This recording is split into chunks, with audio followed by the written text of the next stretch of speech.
একটা জিনিসের নাম বলতে পারবেন যেটা চীনারা বানায় না? ছোট ছোট সুই থেকে দানবীয় সব জাহাজ চীনারা সবই বানাতে পারে। একটা বিষয় জানলে অবাক হবেন, পৃথিবীতে যত পণ্য তৈরি হয় তার প্রায় 1/3 চীনে তৈরি হয়।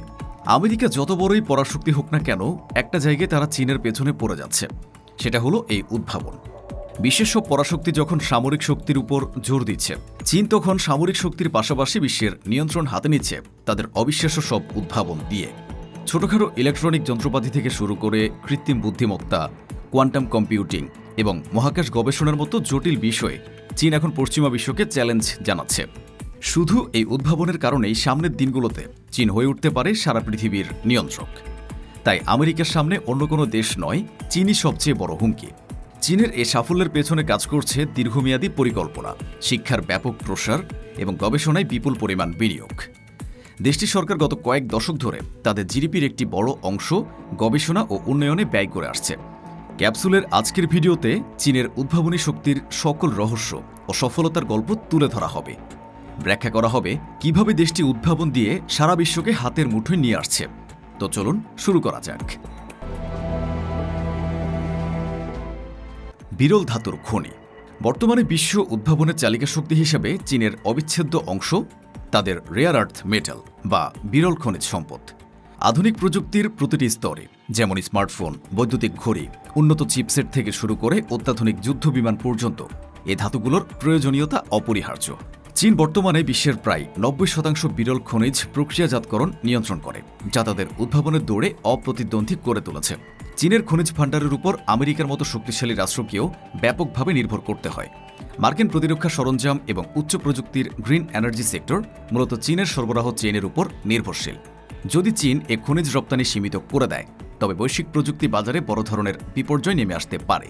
চীন এই প্রাকৃতিক সম্পদকে কেবল বাণিজ্যিক পণ্য হিসেবে নয়, বরং একটি কৌশলগত অস্ত্র হিসেবে ব্যবহার করছে।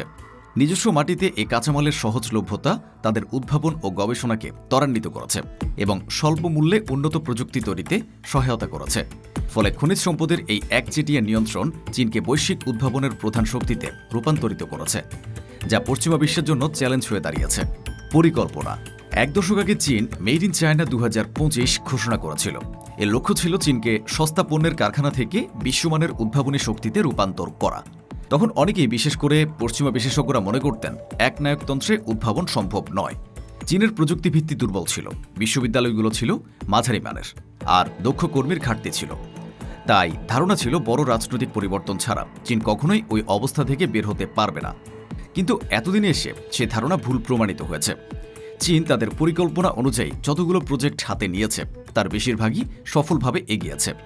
এত নিখুঁত পরিকল্পনার ফলে তাদের সামনের পথটাও অনেকটা মসৃণ হয়ে গেছে। Innovation chain. চীনের এই উদ্ভাবনের অভাবনীয় সাফল্যের প্রধান হাতিয়ার হল তাদের ইনোভেশন চেইন বা উদ্ভাবন শৃঙ্খল। এটি এমন একটি ব্যবস্থা যেখানে সরকারি গবেষণাগার আর বিশ্ববিদ্যালয়ের নতুন পরিকল্পনাগুলোকে সরাসরি টাকা বানানোর মেশিনে রূপান্তর করা হয়। এটি শুরু হয় গবেষকদের বিশাল অঙ্কের অনুদান দেওয়ার মাধ্যমে। এরপর সরকারি কর্মকর্তারা সেই ল্যাবগুলো থেকে সেরা আইডিয়াগুলো খুঁজে বের করেন এবং বিজ্ঞানীদের উৎসাহিত করেন নিজস্ব কোম্পানি খুলতে। এই ব্যবস্থার একটি জলজ্যান্ত উদাহরণ হল থিসিওস নামক একটি কোম্পানি। 2019 সালে এটি ছিল কয়েকজন বিজ্ঞানীর একটি সাধারণ গবেষণা দল। কিন্তু চীনা সরকার যখন বুঝতে পেরেছিল প্রযুক্তিতে তাদের ভবিষ্যৎ আছে, তারা সাথে সাথে ফান্ড নিয়ে ঝাঁপিয়ে পড়ে এবং একটি শিল্পাঞ্চলে কোম্পানিটি চালু করতে সাহায্য করে। ফলাফল হল 2024 সালের মধ্যেই থিসিওস বিশ্বের অন্যতম সেরা টেক জায়ান্টে পরিণত হয়। তারা চীনের রাষ্ট্রীয় টেলিকম সংস্থা চায়না মোবাইলের সাথে মিলে এমন এক ডিসপ্লে প্রযুক্তি তৈরি করেছে যা গ্রাফিক্সকে পানির মতো মসৃণ করে তোলে। উৎপাদন ব্যবস্থার বহুমুখীকরণ। চীনের উদ্ভাবনী শক্তির আরেকটি বড় দিক হল তাদের উৎপাদন ব্যবস্থার বহুমুখীকরণ। তারা কেবল বড় বড় প্রযুক্তিতে সীমাবদ্ধ থাকেনি, বরং দৈনন্দিন জীবনের ছোটখাটো জিনিসের ডিজাইনেও তারা ব্যাপক পরিবর্তন এনেছে। সাধারণ একটি ইয়ারফোন থেকে শুরু করে স্মার্ট হোম অ্যাপ্লায়েন্স, সব কিছুতেই তারা আধুনিক প্রযুক্তি এবং সুলভ মূল্যের সংমিশ্রণ ঘটিয়েছে। চীনের শেনজেন শহরকে এখন বিশ্বের সিলিকন ভ্যালি বলা হয়, কারণ এখানে একটি আইডিয়া থেকে প্রোটোটাইপ বা প্রাথমিক নমুনা তৈরি করতে কয়েকদিনের বেশি সময় লাগে না। এই দ্রুতগতির উৎপাদন ক্ষমতা এবং সাপ্লাই চেইন ম্যানেজমেন্ট চীনকে সারা বিশ্বের বাজারের নিয়ন্ত্রণ নিতে সাহায্য করেছে। বিশ্বের যে কোনো দেশের চেয়ে দ্রুত তারা নতুন নতুন ফিচার বা প্রযুক্তিপূর্ণ বাজারে নিয়ে আসতে পারে। এটি সম্ভব হয়েছে কারণ তারা ক্ষুদ্র ও মাঝারি শিল্পকে প্রচুর গুরুত্ব দেয় এবং তাদের উদ্ভাবনকে রাষ্ট্রীয়ভাবে উৎসাহিত করে। ফলে দেখা যায় একটি সাধারণ চার্জিং কেবল হোক বা অত্যাধুনিক স্মার্টফোন, চীনের উদ্ভাবন সবখানেই সমানভাবে দৃশ্যমান। 5G ও কৃত্রিম বুদ্ধিমত্তা। চীন বর্তমানে 5G নেটওয়ার্ক স্থাপনে এবং এই সংক্রান্ত গবেষণায় বিশ্বের অবিসংবাদিত নেতা। হুয়াওয়ে এবং জেডটির মতো কোম্পানিগুলোর 5G প্রযুক্তির এমন সব পেটেন্ট নিজেদের নামে করেছে যে পশ্চিমা বিশ্ব এখন তাদের উপর নির্ভর করতে বাধ্য হচ্ছে। এই 5G প্রযুক্তি কেবল দ্রুতগতির ইন্টারনেট নয়, বরং এটি চীনের ভবিষ্যৎ স্মার্ট সিটি, স্বয়ংচালিত গাড়ি এবং রোবোটিক সার্জারির ভিত্তি হিসেবে কাজ করছে। এআই বা কৃত্রিম বুদ্ধিমত্তার ক্ষেত্রেও চীন এখন আমেরিকার প্রধান প্রতিদ্বন্দ্বী। Facial recognition, natural language processing এবং বিগ ডেটা অ্যানালাইসিস প্রযুক্তিতে চীন অভাবনীয় সাফল্য অর্জন করেছে। চীনের বাইদু, আলিবাবা এবং টেনসেন্টের মতো প্রতিষ্ঠানগুলো এমন সব ইকোসিস্টেম তৈরি করেছে যেখানে একজন মানুষ তার ঘুম থেকে ওঠা থেকে শুরু করে ঘুমানোর আগ পর্যন্ত যাবতীয় কাজ একটি অ্যাপের মাধ্যমে সেরে ফেলতে পারে। এই বিশাল ডেটা ভান্ডার তাদের কৃত্রিম বুদ্ধিমত্তাকে আরও নিখুঁত এবং কার্যকর করে তুলেছে, যা উদ্ভাবনের গতিকে বহুগুণ বাড়িয়ে দিচ্ছে। বাজার। চীনের বিশ্ববিদ্যালয়গুলো এখন শুধু একাডেমিক পড়াশোনায় বসে নেই, তারা তাদের উদ্ভাবন রীতিমতো বাজারে এখন নিলামে তোলে।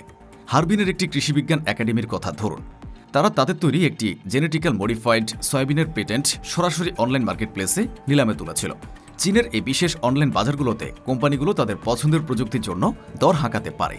শুধু তাই নয়, প্রযুক্তিটি যেন সঠিকভাবে কাজ করে সেজন্য ল্যাব থেকে দক্ষ টেকনিশিয়ানদেরও সেই কোম্পানিতে পাঠানো হয়। এই নিবিড় সম্পর্কের ফল হাতে নাতে পাওয়া গেছে। 2009 থেকে 2023 সালের মধ্যে এই গবেষণা প্রতিষ্ঠানগুলোর আয় প্রায় দ্বিগুণ হয়ে $29 বিলিয়ন পৌঁছেছে। জৈব প্রযুক্তির ক্ষেত্রেও একই চিত্র দেখা যায়, যেখানে সরকারি গবেষকরা বেসরকারি খাতের উন্নত ল্যাব ব্যবহার করে ব্যাকটেরিয়া উৎপাদনের সুবিধা নিচ্ছেন। এই আদান প্রদানে চীনের প্রযুক্তিকে ল্যাবরেটরি থেকে সাধারণ মানুষের দোরগোড়ায় নিয়ে আসছে রকেটের গতিতে। Hebei model. চীনের এ সরকারি বেসরকারি সংযোগের সেরা ল্যাবরেটরি হল হেফেই শহর। এই শহরটি এখন চীনের সায়েন্স সিটি হিসেবে পরিচিত। এখানকার প্রশাসন কেবল নিয়ম বানায় না, তারা সরাসরি প্রাইভেট কোম্পানিতে টাকা ঢালে এবং তাদের চারপাশে একটি শক্তিশালী সাপ্লাই চেইন তৈরি করে। গবেষণাগার আর প্রাইভেট সেক্টরের মধ্যে এক মজবুত দেওয়াল ভেঙে দিয়েছে এই শহর। হেফেইতে তৈরি প্লাজমা ফিউশন ক্যান্সার চিকিৎসা এখন সফলভাবে পরীক্ষার চূড়ান্ত পর্যায়ে রয়েছে এবং তাদের কোয়ান্টাম সিকিউর মোবাইল সার্ভিস ইতোমধ্যেই মার্কেটে রাজত্ব করছে। চীনা সরকার মূলত সেই সব কঠিন বাধাগুলো দূর করার দিকে নজর দেয়, যা একা কোনো প্রাইভেট কোম্পানির পক্ষে সমাধান করা অসম্ভব। চীনের এই সফল হেফি মডেল এখন পুরো দেশে ছড়িয়ে দেওয়ার কাজ চলছে। বিজ্ঞান ও গবেষণা। এদিকে চীন বিজ্ঞান ও গবেষণায় বিশাল বিনিয়োগের মাধ্যমে বিশ্বসেরা উদ্ভাবন কেন্দ্রে পরিণত হয়েছে। কৃত্রিম বুদ্ধিমত্তা, কোয়ান্টাম কম্পিউটিং এবং গ্রিন এনার্জিতে দেশটি এখন শীর্ষে। উন্নত ল্যাবরেটরি স্থাপন এবং মেধাবী গবেষকদের সহায়তায় চীন মেড ইন চায়না থেকে ডিজাইন ইন চায়নার দিকে দ্রুত এগিয়ে যাচ্ছে, যা তাদের বৈশ্বিক প্রতিযোগিতায় অপ্রতিরোধ্য করে তুলছে। বিজ্ঞানের ক্ষেত্রে চীনের অবদান এখন আর রসায়নগার বা ল্যাবে সীমাবদ্ধ নেই, তারা এখন জেনেটিক ইঞ্জিনিয়ারিং এবং চিকিৎসা বিজ্ঞানে বিপ্লব ঘটাচ্ছে। স্টেম সেল রিসার্চ এবং জিন এডিটিং বা CRISPR প্রযুক্তিতে চীন এখন বিশ্বের অনেক উন্নত দেশের চেয়ে এগিয়ে। তারা দ্রুতগতির সুপার কম্পিউটার তৈরিতে একের পর এক রেকর্ড ভেঙে দিচ্ছে। তিয়ানহো 2 বা সানোয়ে তাইহুলাইটের মতো সুপার কম্পিউটারগুলো চীনের বৈজ্ঞানিক সক্ষমতার প্রমাণ দেয়। জলবায়ু পরিবর্তনের চ্যালেঞ্জ মোকাবিলায় চীন এখন নবায়নযোগ্য শক্তির দিকে ঝুঁকছে এবং সেখানেও তারা উদ্ভাবনের সাফল্য দেখাচ্ছে। বিশ্বের অধিকাংশ সোলার প্যানেল এবং লিথিয়াম আয়ন ব্যাটারি এখন চীনে তৈরি হচ্ছে। বৈদ্যুতিক গাড়ির বাজারে চীন এখন বিশ্ব শাসন করছে। BYD বা নিউয়ের মতো কোম্পানিগুলো টেসলার মতো কোম্পানিকে কঠোর প্রতিযোগিতার মুখে ফেলেছে। চীনের উদ্ভাবনী যাত্রার সবচেয়ে রোমাঞ্চকর দিকটা হল তাদের মহাকাশ গবেষণা। কয়েক দশক আগে যে দেশ মহাকাশ দূরে কোথাও ছিল না, এখন তারা চাঁদের উল্টো পিঠে রোভার নামিয়ে ইতিহাস করেছে। চীনের তিয়াঙ্গং মহাকাশ স্টেশন এখন মহাকাশে এক শক্তিশালী উপস্থিতি। তারা পৃথিবী বা চাঁদে সীমাবদ্ধ থাকেনি, বরং মঙ্গলেও সফলভাবে রোভার পাঠিয়েছে। চীনের মহাকাশ কর্মসূচির অন্যতম বড় বিশেষত্ব হল তাদের নিজস্ব স্যাটেলাইট নেভিগেশন সিস্টেম বেইটো, যা আমেরিকান GPS এর বিকল্প হিসেবে কাজ করে। এই সিস্টেমটি এখন সারা বিশ্বে চীনের প্রভাব বাড়িয়ে দিচ্ছে। মহাকাশ গবেষণায় চীন যে পরিমাণে বিনিয়োগ করছে এবং যেভাবে তাদের দীর্ঘমেয়াদী পরিকল্পনা বাস্তবায়ন করছে তা দেখে বিশেষজ্ঞরা মনে করছেন যে আগামী কয়েক দশকের মধ্যে চীন মহাকাশে আধিপত্য বিস্তার করবে। তারা এখন মহাকাশে সোলার পাওয়ার স্টেশন স্থাপনের মতো বৈপ্লবিক প্রজেক্ট নিয়ে কাজ করছে, যা সফল হলে পৃথিবীর জ্বালানি সমস্যার স্থায়ী সমাধান হতে পারে। শেষ কথা, চীনের এই অবিশ্বাস্য সব উদ্ভাবন কোনো আকস্মিক ঘটনা নয়, বরং এটি একটি সুশৃঙ্খল এবং সুপরিকল্পিত অগ্রযাত্রা। তাদের উদ্ভাবনী শক্তি একটি নির্দিষ্ট খাতেও সীমাবদ্ধ নয়, তা ক্ষুদ্র ইলেকট্রনিক্স থেকে শুরু করে বিশাল মহাকাশ স্টেশন পর্যন্ত বিস্তৃত। চীন প্রমাণ করেছে যে কঠোর পরিশ্রম, সঠিক নেতৃত্ব এবং গবেষণায় অগ্রাধিকার দিলে যে কোনো দেশ প্রযুক্তির শীর্ষে পৌঁছাতে পারে। তবে এই অগ্রযাত্রার পথে তাদের অনেক চ্যালেঞ্জ রয়েছে, যেমন আন্তর্জাতিক রাজনীতি এবং সেমিকন্ডাক্টর বা চিপ প্রযুক্তিতে পশ্চিমাদের নিষেধাজ্ঞা। কিন্তু চীন যেভাবে নিজেদের চিপ উৎপাদন এবং নিজস্ব অপারেটিং সিস্টেম তৈরি করে কাজ শুরু করেছে, তাতে স্পষ্ট বোঝা যায় যে তারা কোনো বাধাতেই থেমে থাকার পাত্র নয়। বিজ্ঞান ও প্রযুক্তির প্রতিটি শাখায় চীনের এই জয়যাত্রা আধুনিক বিশ্বকে এক নতুন ভবিষ্যতের দিকে নিয়ে যাচ্ছে, যেখানে চীন বিশ্বের লিডার হিসেবে আবির্ভূত হয়েছে।